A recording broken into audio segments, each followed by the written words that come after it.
ॐ भूर्भुवः स्वः तत्सवितुर्वरेण्यं भर्गो देवस्य धीमहि धियो यो नः प्रचोदयात्. ॐ शान्ति शान्ति शान्तिः. Namaste, my dear friends. This is video number 2 on the ongoing narration of Isavasya Upanishad.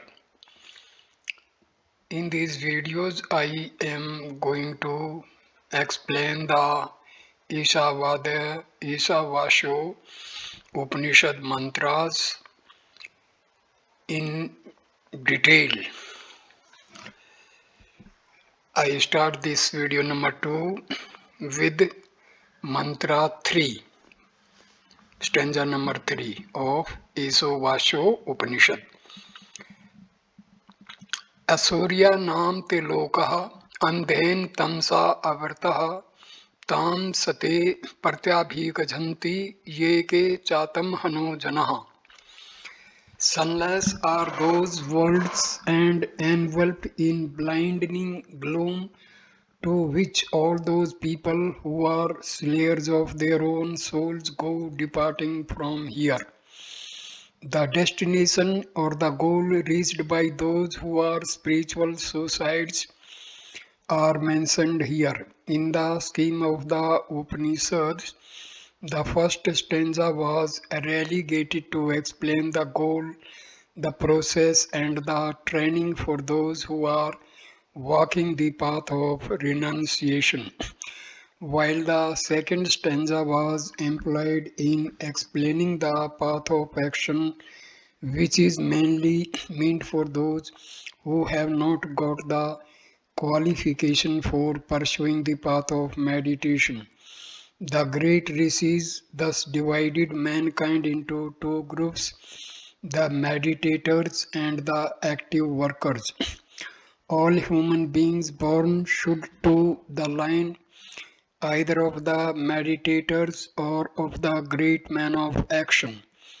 Activity, when pursued properly, can raise the individual to the upper strata from where he can comfortably start the process of meditation. Now, a doubt may arise as to what would be the destiny of those who are not following either the path of meditation or the path of action. Them and their pilgrimage, this particular stanza explains. The Upanishad masters declare that having been born as man, an individual or society or community or nation who refuses to live either the life of meditation or the life of intense and continuous activity, that individual or community is to be considered as a suicide. Such a nation must necessarily come to fall into an abyss of darkness and despair. The individual or the community should therefore certainly come to experience a terrible fall in its cultural and spiritual eminence. This fall into decay and death is here hinted at by the beautiful term the sunless worlds. To consider that sunless world is an old and ancient expression. Empty and hollow is to fail to understand its entire import and significance. Though the language of the rishis is an old one, almost dead now, it expresses the immortal ideas, and as such, they are ever new to all students of life and literary beauty. The sunless world need not necessarily confuse us with its own connotational implications, but don't we in our modern times characterized certain periods of decadence and cultural decay as dark ages?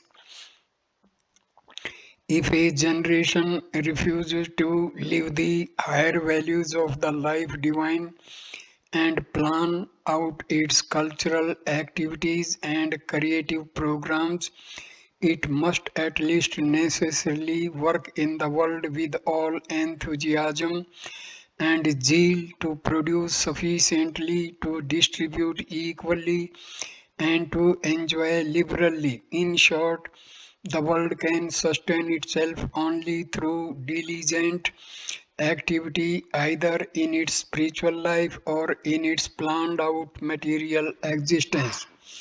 This particular stanza under discussion is opening out to us a danger which is well known in our communal living. If a community is neither willing to live the higher values nor be efficient in its constructive material program, such a generation should slowly decay both in their head and heart and come to live a life of barbarous excesses. To them, thereafter is the philosophy of the animal. Their preoccupation thereafter can only be in demanding ample chances to earn with the least activity, maximum idleness, and endless leisure, indiscriminate breeding with no duties towards their own children. If such be the state of existence or any community, surely that community would be considered in the language of history as the community that has lost its soul, and it will only carve out to itself a civilization clamoring urgently for the sorrows of a dark age. A historical truth which affects the individual must affect the life of any community constituted of such individuals. If an individual refusing to take up the noble task of improving and maintaining himself always tuned up to the higher values of living, he is to take up a program of endless and fat- fatiguing activity, pursuing a vigilant and alert life of duties performed and rights demanded. If the individual is fit and ready, neither for the former nor for the latter, he should be considered as dead and inert dross, stepped in inactivity, living in the form of a human being, but in fact a disgusting limp man of matter only. In fact, the great rishis consider such human creatures merely as walking corpses, such demeaning and ulcerated entities are termed here in the scriptures as the slayers of their souls. Atamhana. The first mantra exhorted the students to renounce his false identifications with his body, mind, intellect layers and thus save the self and come to enjoy the self perfection. Thus live on thereafter serving mankind and wishing to live full 100 years of your life. J.J. Wistad insisted the second mantra. Here in this mantra, the contrast is beautifully brought out when people who are living neither of the ways are labeled as self-destroyers or suiciders. Atamhana. Identifying with the body, we kill the divinity in us.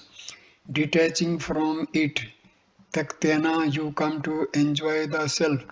The man of wisdom in the scriptures forecast that such people who are slayers of their souls will go to the sunless worlds when they leave their bodies preta.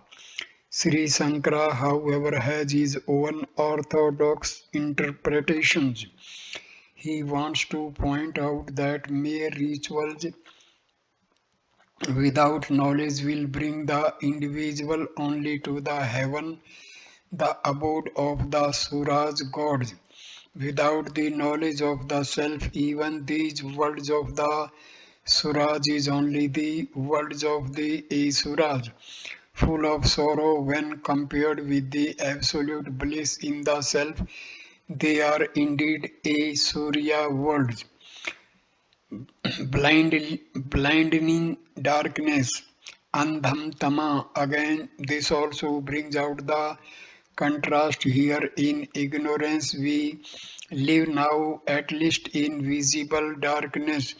There in the heaven, due to the extreme enjoyments freely available for longer periods of time, it may be considered as living in blinding darkness. Here there is a clear hint at the theory of reincarnation accepted by the great religions of the East. Reincarnation of the soul is unquestionably recognized in the Western Bibles. Here the scripture clearly hints at the life of the soul after death of its present body. The egocentric equipment that leaves the physical body at the moment of death is goaded thereafter by its own motive force, loaned out to it by the impulse in its own past accumulated impressions. The mind gains its direction to move forward from its impressions gathered by itself from its own previous experiences. Thus, if an entity were to live a life of slumber and sloth, neither getting into the subtler activities of meditation nor the grosser activities of worldly contentions, it degenerates itself into an animal existence. Such a mind, when released from the body, motivated and whipped by its own impulses, dives into the lower strata of existence in the world of animals or the world of vegetation or the world of stone life. These layers of beings and things are comparatively sunless because they belong to a strata of non-intelligence. The sun stands for illumination, the intelligence. In short, even when an individual thus ignores both the path of spirituality and the secular activities, such an idler will be unconsciously decaying himself. As an individual would decay, so would the history be when the nation or the community as a whole comes to live the same kind of life.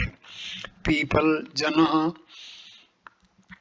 those who destroy their self in them, meaning those who cloud its brilliancy by the mental agitations and consequent false values of life, are called Atamhana. The self is immortal, blissful, perfect. In not identifying with this divine center in us, we hug on to the body, mind, intellect vehicle and come to experience ourselves to be mortal, pen-ridden, imperfect.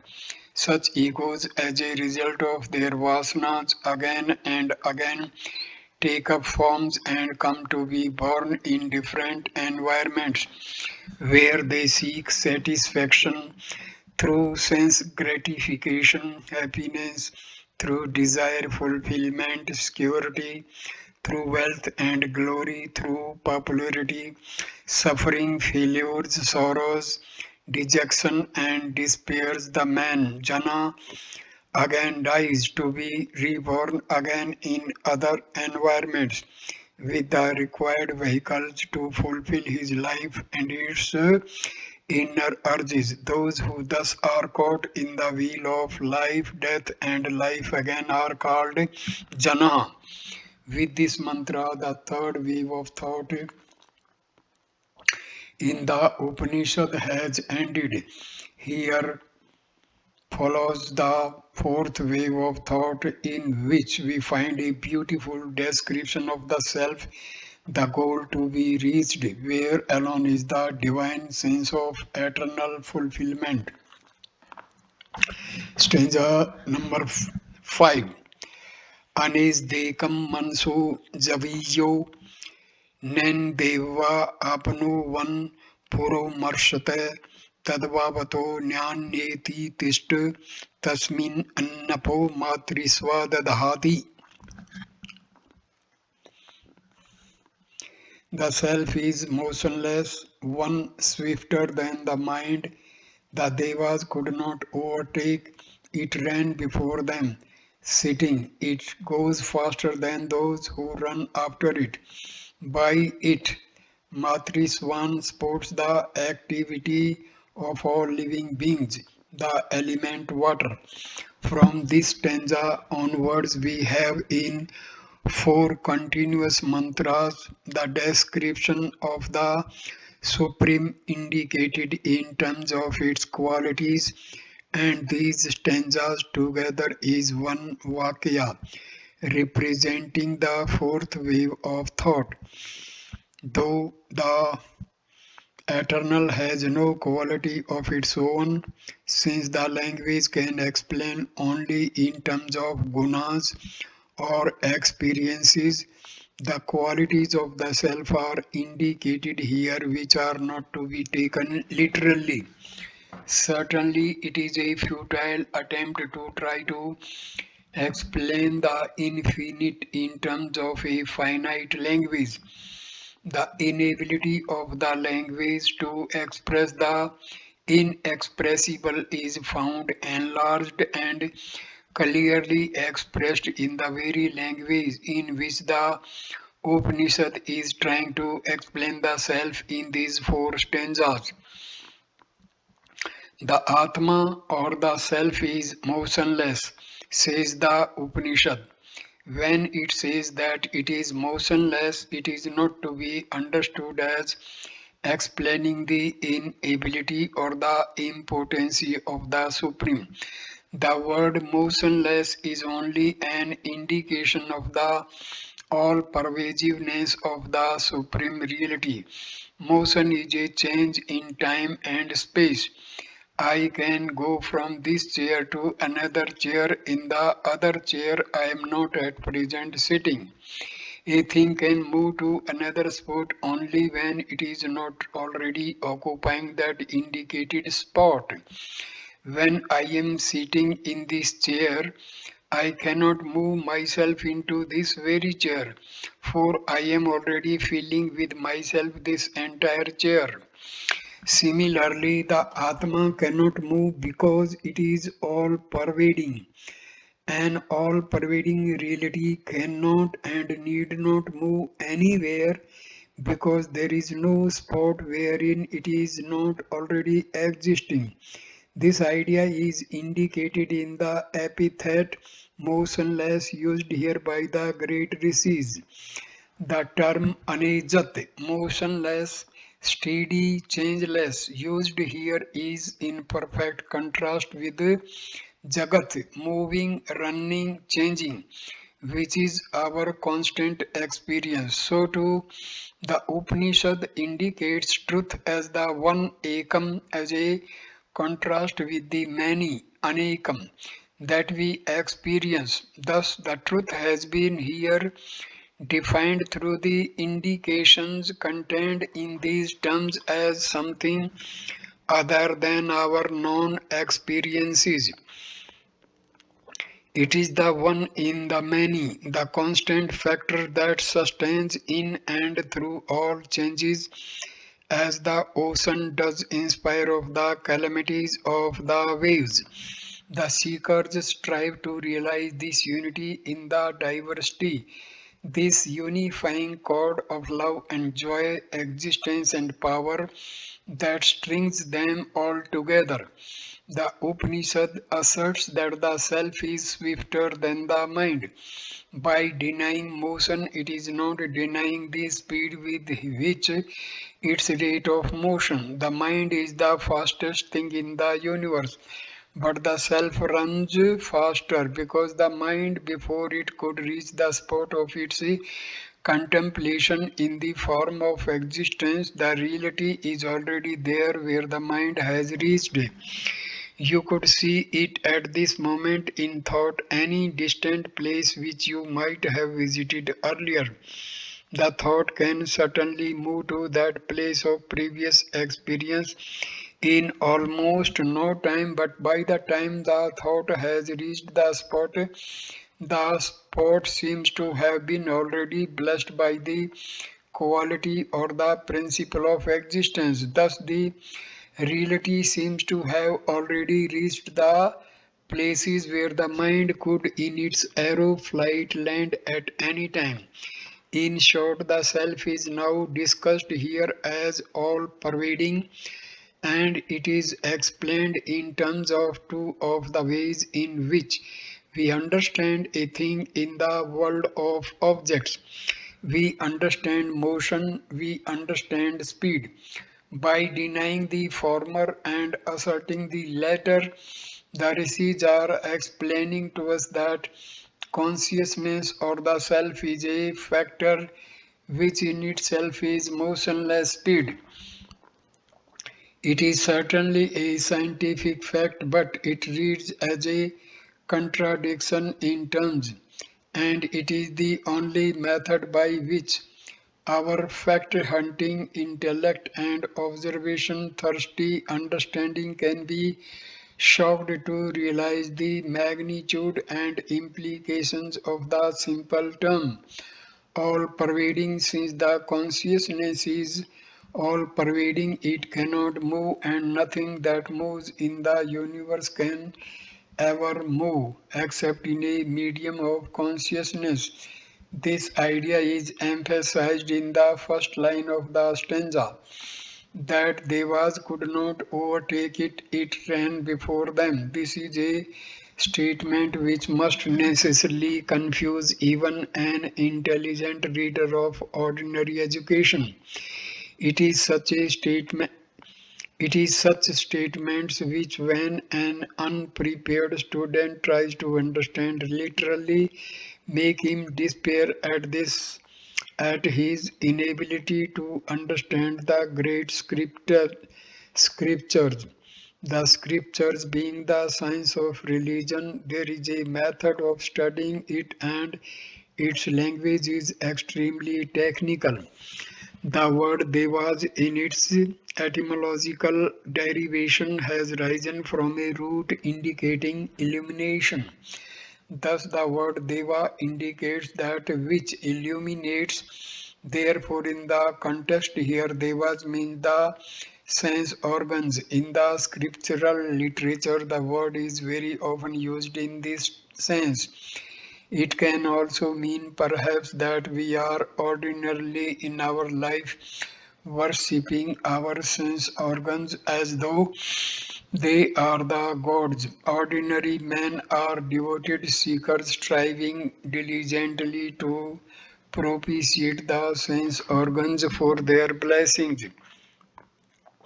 With a knowledge of this background of the word devas, when we reread the stanza, its meaning becomes amply clear. The sense organs cannot overtake the self, since the sense organs can only perceive their object, and the objects themselves can remain and function only in a medium of the reality. Wherever the sense organs could perceive their objects, they could function only in a field of consciousness. Take away the consciousness, and the sense organs should declare their inability to act or function.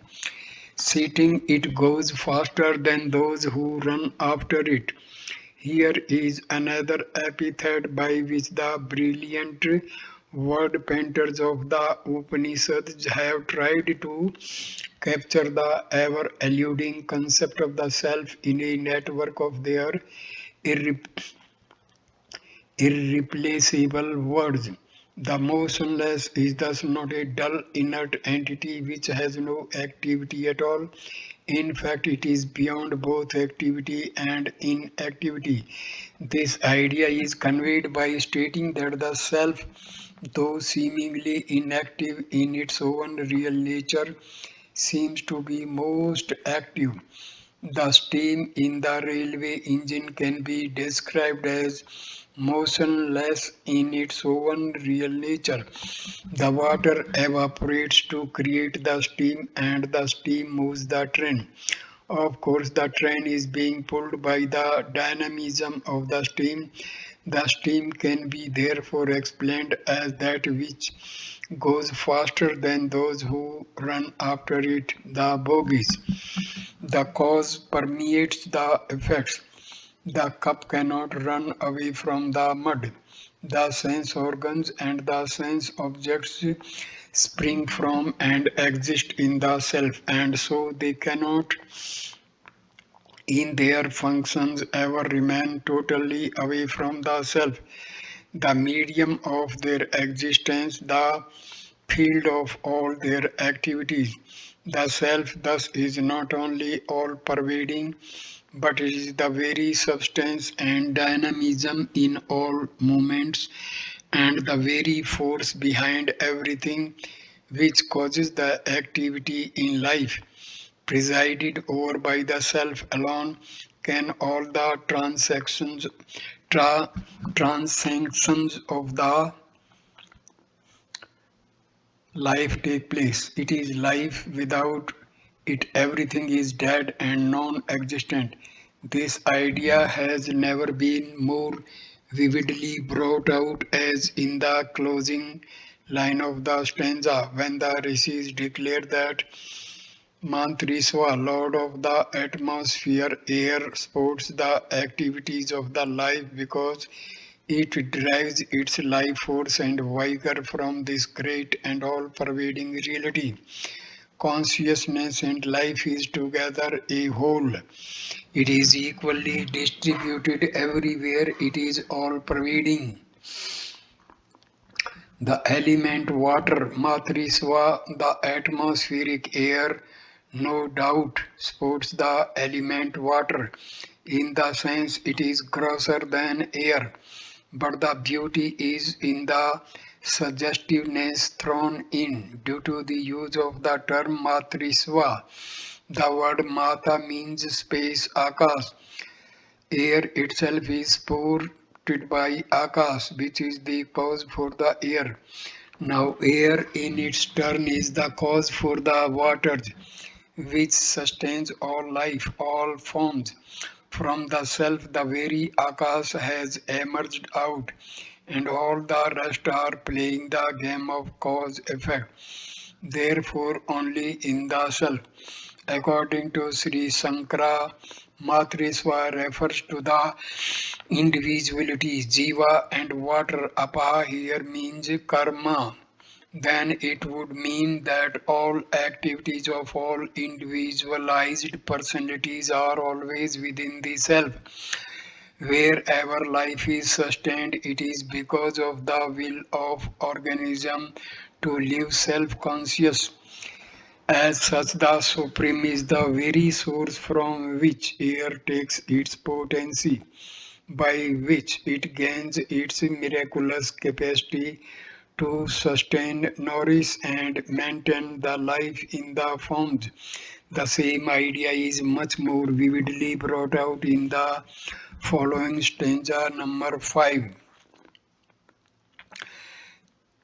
तदेजति तन्नैजति तद्दुरे तद्वन्तिके तदन्तरस्य सर्वस्य तदु सर्वस्यास्य बाह्यत. The Atma moves and it moves not. It is far and it is near. It is within all this and it is also outside of all this. The idea of the last stanza is repeated here to make it more elaborately clear. As I said earlier, the attempt of the master is only to make his students understand the vital fact that the Supreme consciousness is all pervading. It is to introduce us to the entire significance of the term all pervading and to facilitate us in experiencing the pregnant import of the term that the teacher is repeatedly giving different phrases to convey the same idea.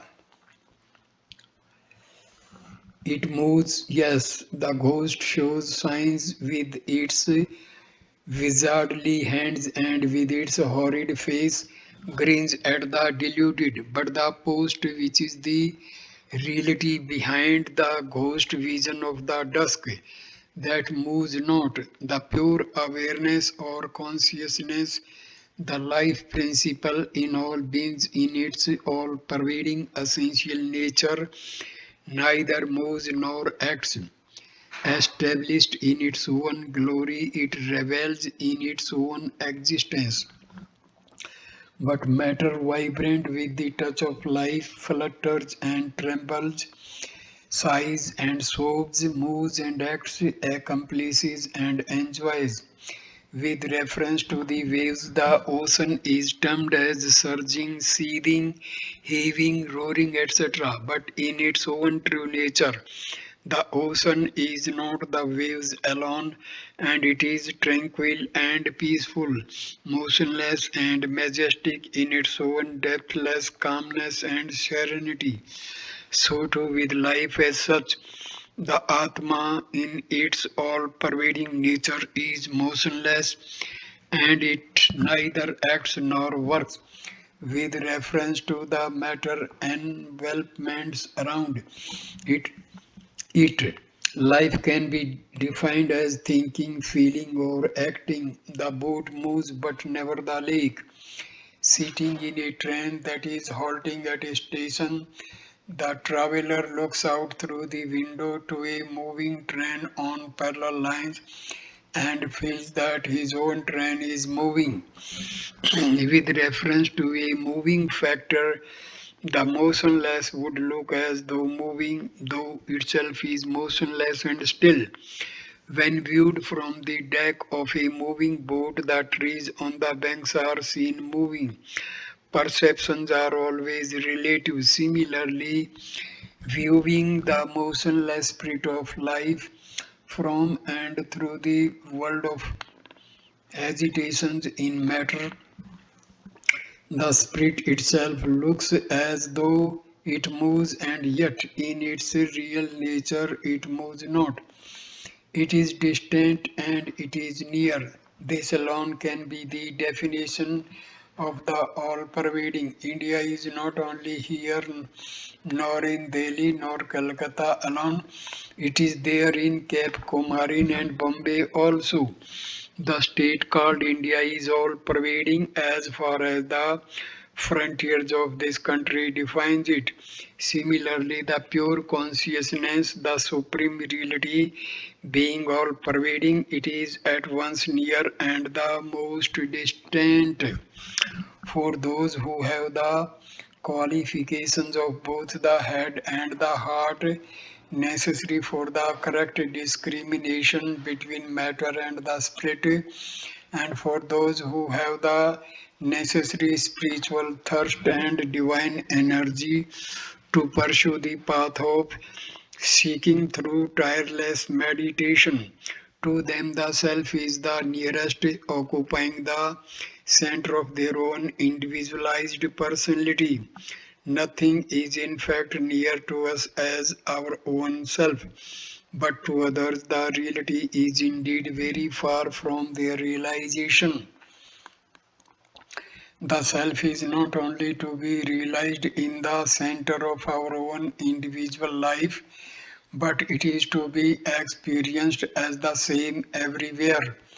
Pure consciousness is homogeneous and all pervading, and as such, the self cognized here is the same as the self experienced as revealing there. This idea is again more clearly brought out in the expression it is within all this and it is without all this. Not only is the Atma the central core of the spiritual, spiritual physical personality in the seeker, but the same consciousness is very substratum for the entire perception of the universe.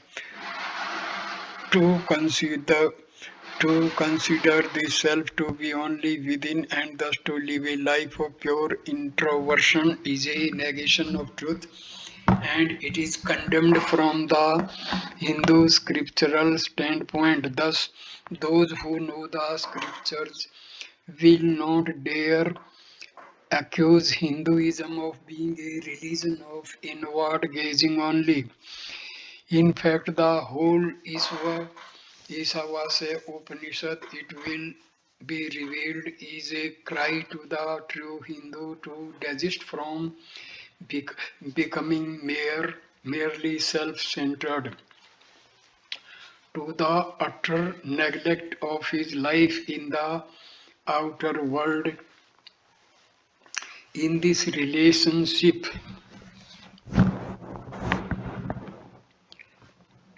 with the comedy of nations and happenings around him, if this were not the kernel of the Vedanta, Vyasa would be a criminal saboteur of Hindu culture when he gave such noble personality as Sri Parthasarthi as the ideal personality in a true Hindu nation. He acted vigorously in a field of activity, facing his own individual, domestic, communal, national, and international situations. He never ran a, he never ran away from life, nor did he court life. But when life approached him, he never shirked his responsibilities, but acted truly, diligently, and fully, and out of those situations of disturbance, chaos, and confusion, he fashioned out a harmonious melody of enduring success. You will find in the Upanishad a call to the individual to act in the field of plurality, avidya, as a means to the greater fulfillment. Vidya, and after having gained the self Vidya to fulfill himself and his life in the world of service and activity, Avidya. We will come to it again as we proceed on to those mantras. छठा मंत्र यस्तु सर्वाणि भूतानि आत्म अन्येवानु पश्यति सर्वभूतेषु चात्मानं ततो न विजुगुप्सते. He who constantly sees everywhere all existence in the self and the self in all beings and forms, thereafter shrinks not from anything. As said in the previous stanzas, if there be an Atma so difficult to explain and naturally so difficult to understand, why should an individual, after all, strive to contact the self or to realize it? What would be the benefit accrued to an individual by realizing this uniform and all pervading reality behind the multiplicity and plurality that we cognize around and about us? This stanza explains more vividly than ever in any other Upanishad about the state of perfect tranquility gained by a self-realized sage, and as such this stanza has been oft quoted and repeated in books and heard from platforms. It is certainly worthwhile to all seekers to remember constantly this stanza with all its implications and import in their mind. I would suggest that even those who do not know much of Sanskrit would somehow or other memorize this stanza, maintaining an association of the meaning with the sounds and would keep it as a ready antidote for all the inner poisons of mental agitations and intellectual unrest. Self realization is never complete by a mere recognition of the intrinsic divinity or perfection in the self, within which exclude the self expressing in the pluralistic world. To realize one's own self is to realize at once its oneness with the all self. To realize the nature of a wave is to realize not only the nature of all the waves but the very nature of the ocean. Life being one and unbroken, to experience the life center within us is to experience at once the life center everywhere.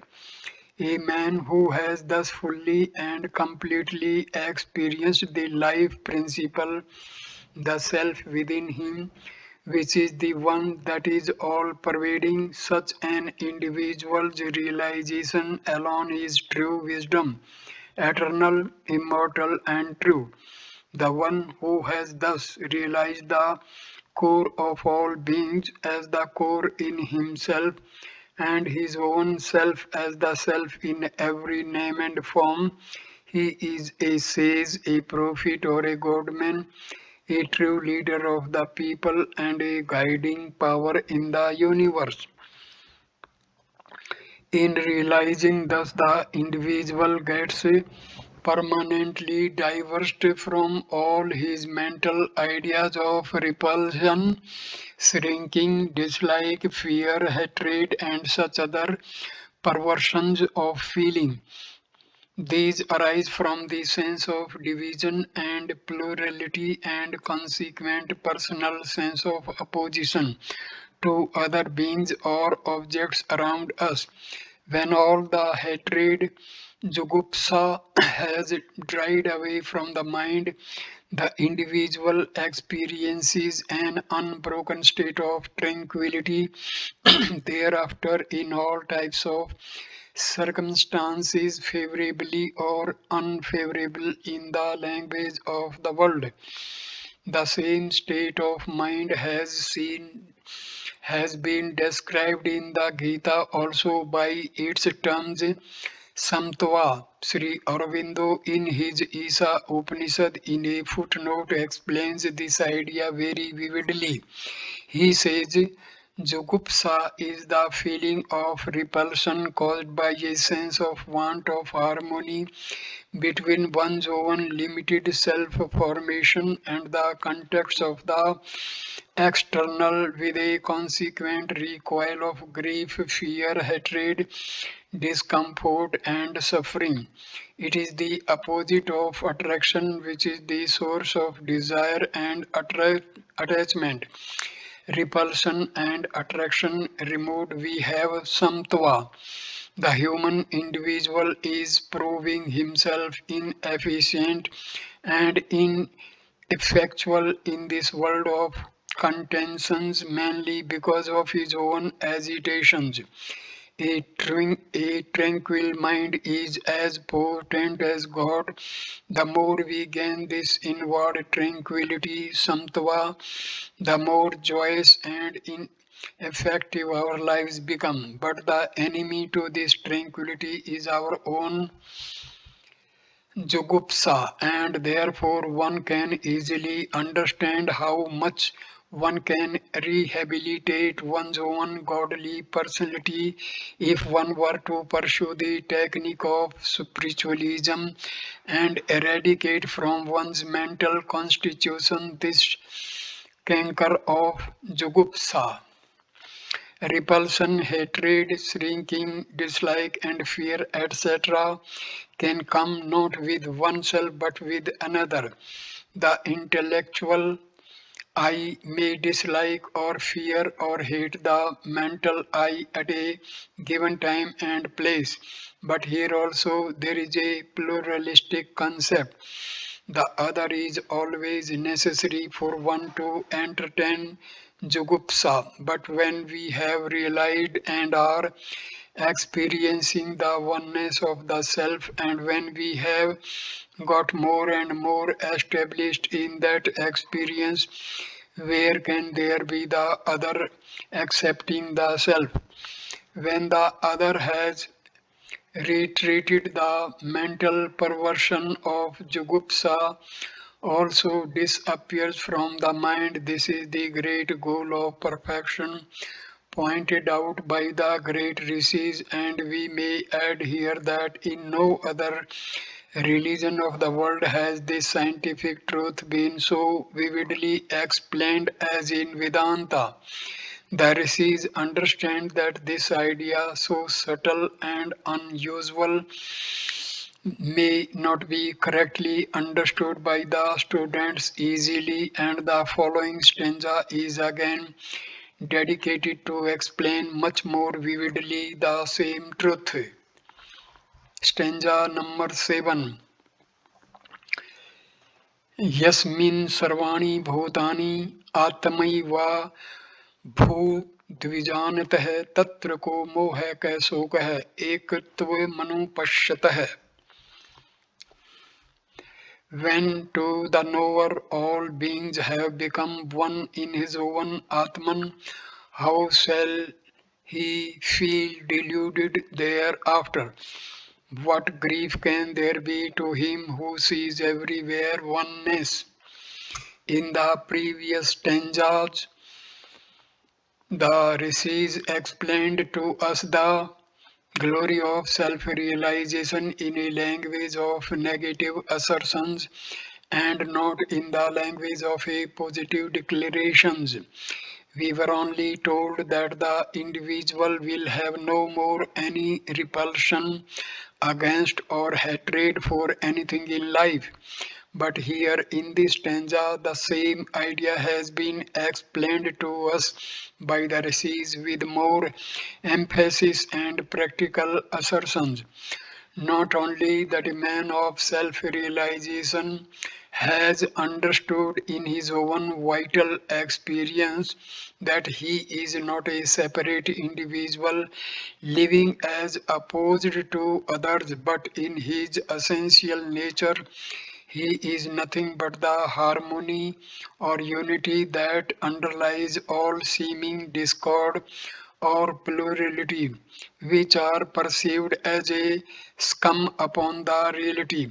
He who has thus realized his oneness with the entire can no longer have the ordinary tossings of the mind arising out of the ordinary psychological tensions created through delusion, moha, or through grief, soka. Grief, soka, is the language of delusion. The amount of grief in an individual's life is directly proportional to the amount of delusion in him. In his essential nature, he is all bliss.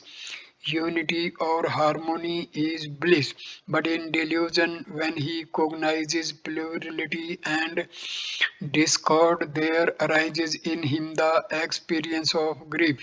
This delusion creates grief, and the more the delusion, more the grief. To get away from grief is the goal of life that is sought by every living creature, whether man or animal. Moksha or liberation is the transcendence of the individual beyond the frontiers of sorrow. Here the stanza indicates that beyond the shores of sights and sobs lies the land of realization, wherein the knower experiences in his own self the entire universe to be one, which is nothing but his own real nature. The post space can the pot space can discard all its sense of limitations, imperfections, and sorrows only when it rediscovers itself to be nothing but the universal space. Each individual wave will have its own sorrows of birth, growth, decay, and death only when it considers itself separate from others. but on its realization that it is nothing but the ocean in its essential nature, all its sorrows and no more shall it have its own delusory idea that it is separate from others. Where there is no delusion, there is no grief. Grief is the expression of delusion. Thus, a saint of realization, experiencing his own self shining out through every name and form, expressing its own dynamism through every circumstance, happy or sorrowful, is eternally in unison with harmony and rhythm amidst the discordant noise of life. To him is the greatest potencies, the greatest joys, and the amplest successes in life. Even the heaviest sorrow cannot shake him even a wee bit. Stanza number 8. Se Paryagacho Karam Kaya Varmanam Masna Viram Shuddham Pap Viddham Kavi Marsini Manisi Pribhu Swambhu Yathat Tathe To Arthan Vedadhagachi Asvatibhe Samabhe. He, the Atma, is all pervading, bright, bodiless, scathless, without muscles, pure, unpierced by evils, wise, omniscient, transcendent, and self existing. He alone allowed to the various eternal creators their respective functions. Here is a stanza typical of the Upanishadic literature, which attempts at a complete and exhaustive definition so as to give to the readers, if not a word painting of the eternal, at least a sufficient amount of data to give a sincere student an intuitive understanding of the all comprehensive factor called the life or Atma. The great commentator Sankara has himself more than once used this stanza and the expressions therein. The great commentator Shankara has himself more than once used this stanza and the expressions herein is in his commentaries to indicate the self in us. In Sanskrit, when adjectives are used, unlike any other language in the world, it is done with a particular eye on giving us a deep significance in the very order in which the qualifications are grouped. Here also we have the same technique used by the rishis. The word Priyagat means gone abroad or went around. Thus, the stanza opens with an idea that the self went out to spread itself everywhere. Together, it means that the self is all pervading, it extends beyond all limitations. The next expression declares the self to be bright in the sense that it is the very light giving principle in our intelligence.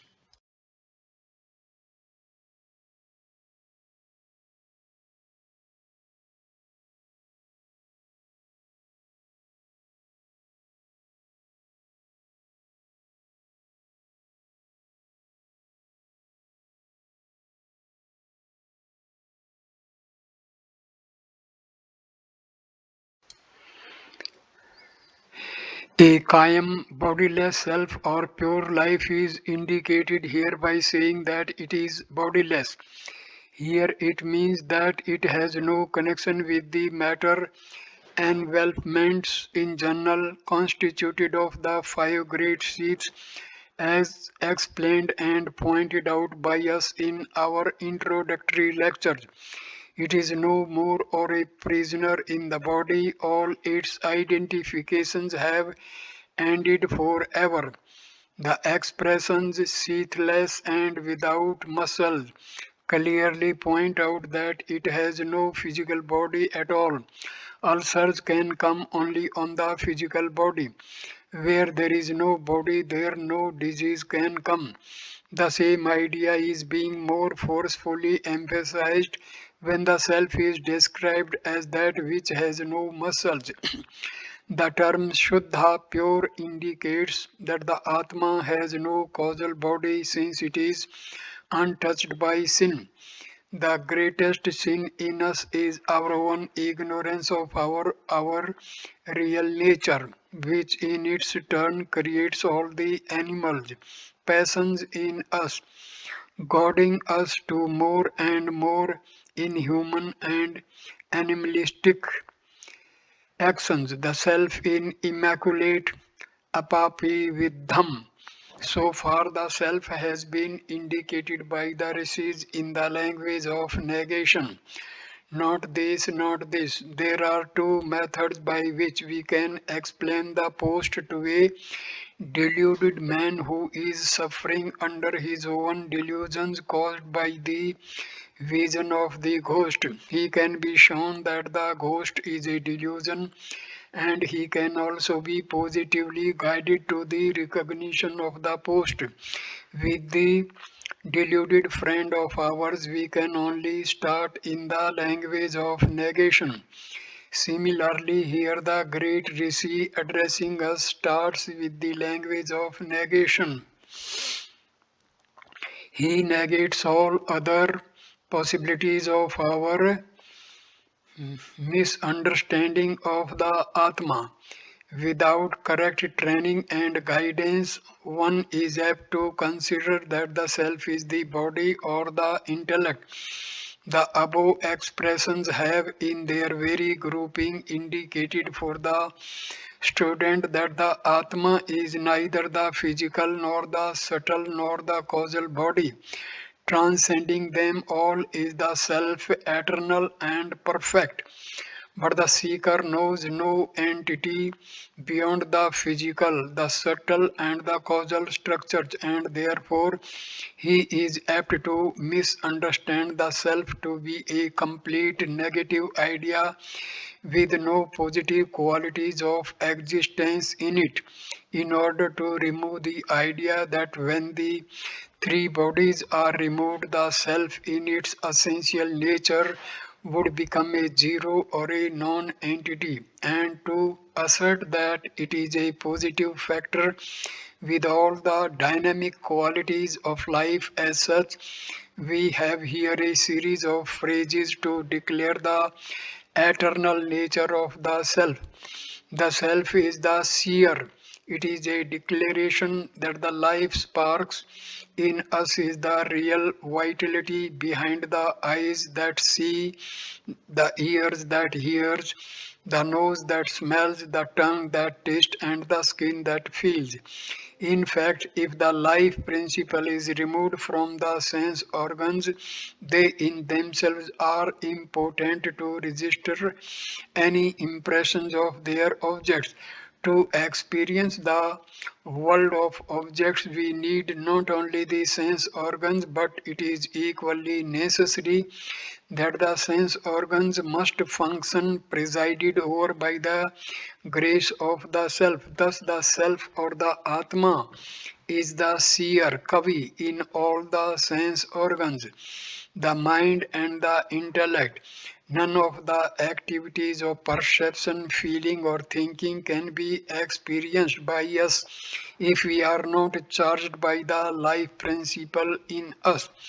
Omniscient, if the self be thus the knowing principle in the individual, then the self being the same life principle in all living beings, the knowing principle in all beings is the same self only. Thus, the self is considered as omniscient, all knowing, Manishi. Every little bit of knowledge that is gained in the world and every one of its transactions are but known by the same self, and hence the self in us as the one consciousness is the eternal, knower in all bosoms. Manishi also means one who has perfect control over his mind.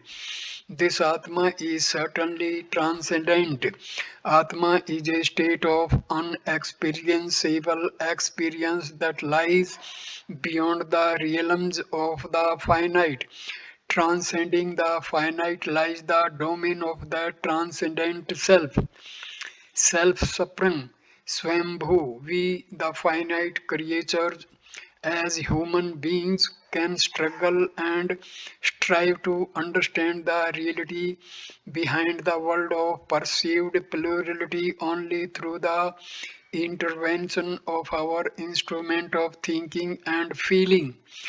Our intellect can function only in three definite fields of activity called time, space, and causality. Cause hunting is the great evocation of the intellect. Whenever we see a thing in this world over which we want to make a research and an inquiry, our inquiry should naturally dive itself into the quest of its cause. Thus, Mr. Z is better understood when we understand that he is the son of Mr. Y.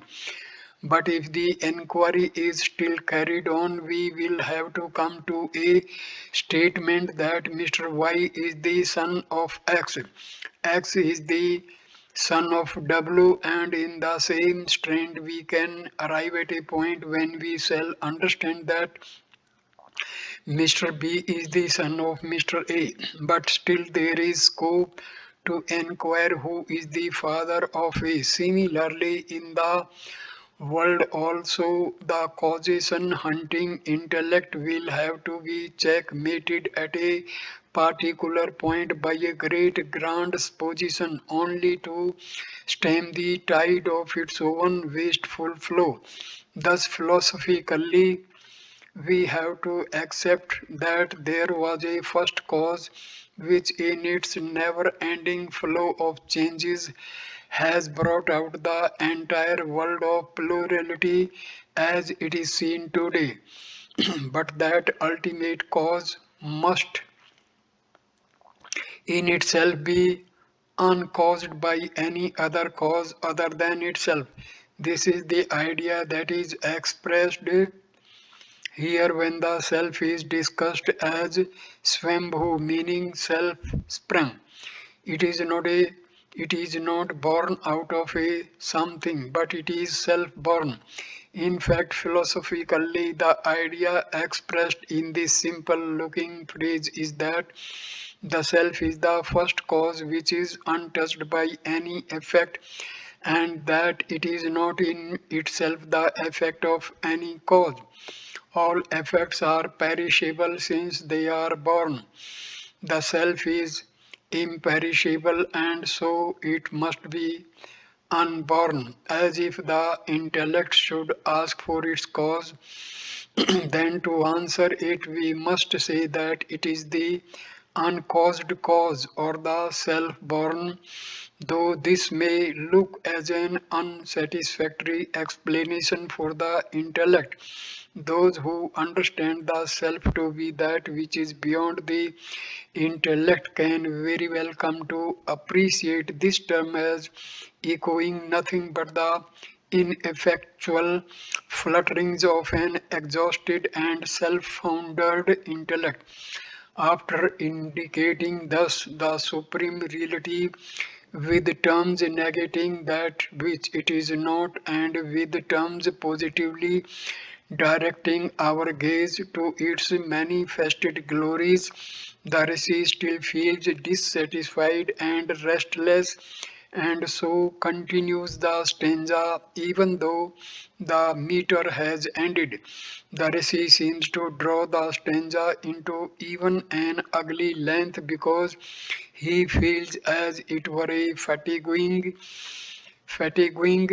dissatisfaction that he has not said all that can be said, nor has he led the student to the very portals of the truth.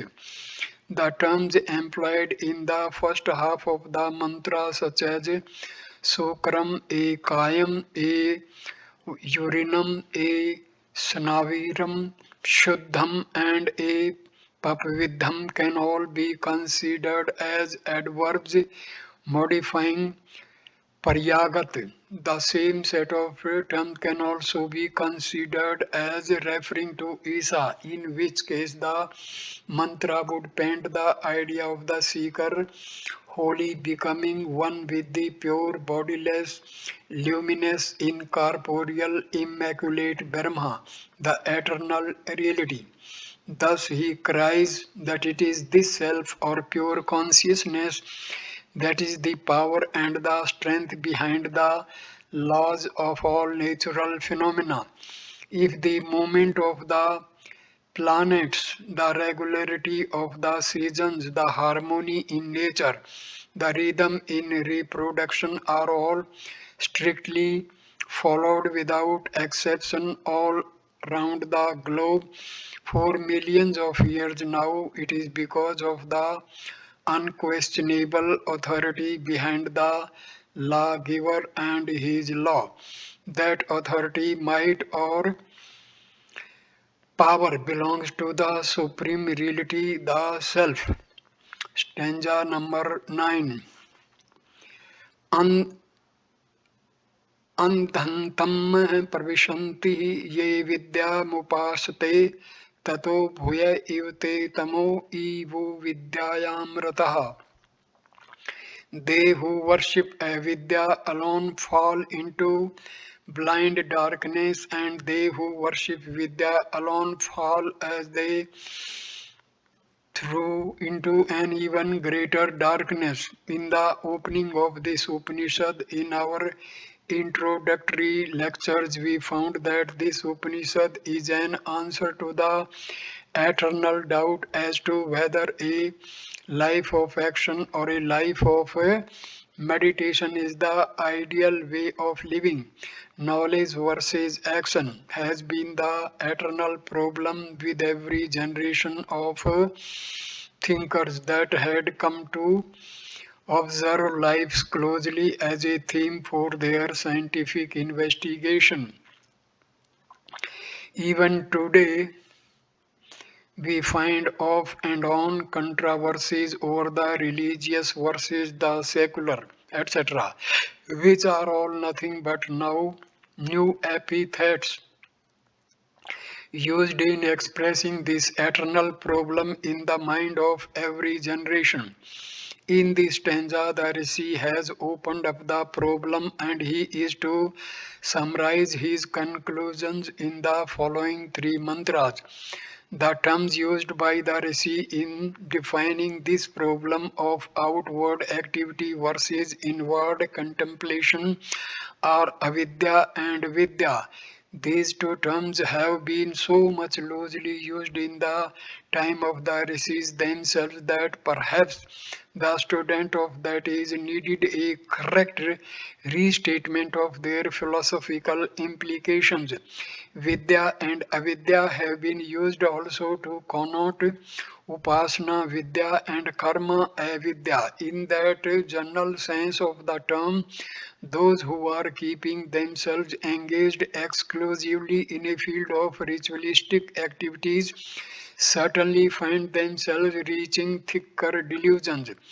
Ritualism karma can be undertaken only when the individual is whipped by desire for the fruits thereof, and when the yagnas and yagas, the ritualistic portion of the Vedas, are performed with an ardent desire for living the joys of greater kingdoms of ampler sensuousness. Naturally, from the absolute standpoint of the rishis, that individually spiritually falling into blinding darkness. Those who are following the path of upasana or introvert life meditate deeply, seeking nothing but the all pervading reality, and they seem to fall as though into a still greater darkness because such hasty and unprepared meditators may overdo the negation aspect